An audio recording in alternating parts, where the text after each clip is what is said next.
الدعوة لا بد أن تبدأ بالعقيدة.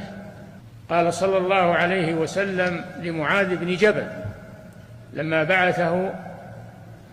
بعثه إلى اليمن، قال له: إنك تأتي قوما من أهل الكتاب، فليكن أول ما تدعوهم إليه شهادة لا إله إلا الله وأن محمد رسول الله، فإنهم أجابوك لذلك فأعلمهم أن الله افترض عليهم 5 صلوات في اليوم والليلة. فإنهم أجابوك لذلك فأعلمهم أن الله افترض عليهم صدقة تؤخذ من أغنيائهم ترد في فقرائهم. فهذا فيه تدرج في الدعوة، وأنها يبدأ فيها بالعقيدة، فأي دعوة لا تبدأ بالعقيدة فهي دعوة فاشلة ولا فائدة منها.